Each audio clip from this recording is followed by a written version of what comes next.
Ito'y update ng Pag-asa. Ah, kaninang 1 hour ago. So, anong oras na ba ngayon? So, kanina mga alas 3, ano? Ito na September 4. So, meron na po tayong mga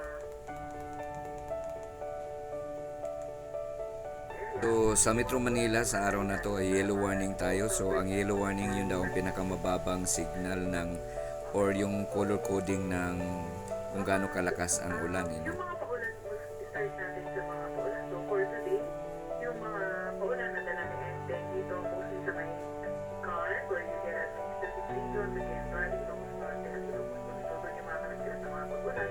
And then, heavy rain sa Ilocos Norte, Ilocos Sur. Then, monsoon na rin caused by southwest monsoon sa may Pangasinan, Zambales, Bataan, at Occidental Mindoro. Occasional rains naman dahil pa rin sa southwest monsoon sa may Metro Manila na Union, Cavite, Batangas, Rizal, Laguna, Oriental Mindoro, Northern Palawan at nalalaging bahagi ng Central Luzon. Sa Quezon, Marinduque at Romblon, cloudy skies yung mga kanagkalat ng mga pagulan, pagkidlat at pagkulong naman caused by southwest monsoon. And the rest of the country, partly cloudy to cloudy skies yung mga chances ng mga palaging ng monsoon. So, meron na po tayo mga iba't yung color-coded na heavy rainfall warning. So, meron tayo red, orange, at yellow. So, currently may orange warning tayo ng Banes at Bataan. Yellow warning naman sa Metro Manila, Cavite, Batangas, Bulacan, Tarlac, Pampanga.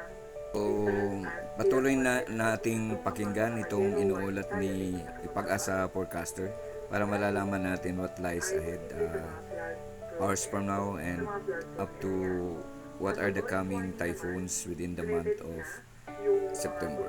At kapag red warning, ito ay dapat alerto na tayo sa mga posibleng kung mapapa-evacuate na po tayo. So, ito yung pinakamataas na level ng red po.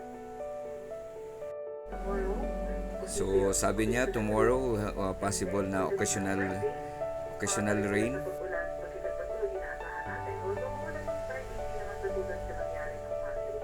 At over the weekend, ay improving weather. So, halos ganun So, over the weekend paganda daw ang, ang weather natin. doon, kahit weekend, posible pa nga rin na maging maulan. Ang ngayon, wala pumulong sa area naman or bagyo, inside or negative area of wala naman. So, may mga, although may mga cloud cluster sa paligid natin, usual naman talaga may mga cloud cluster, pero kung nakikita na natin, kasi ngayon wala pa naman activity.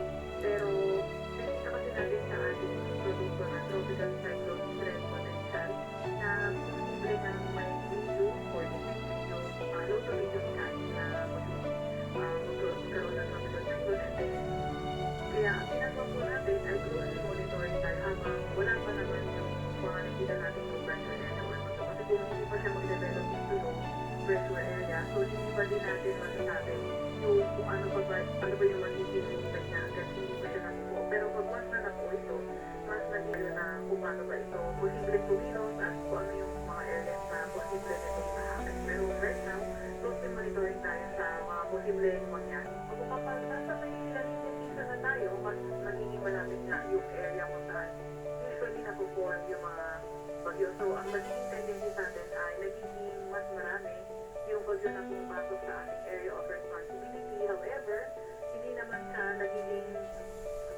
so, ngayong September, October, November, so doon, ayun yung mga months na posible nga po base sa assessment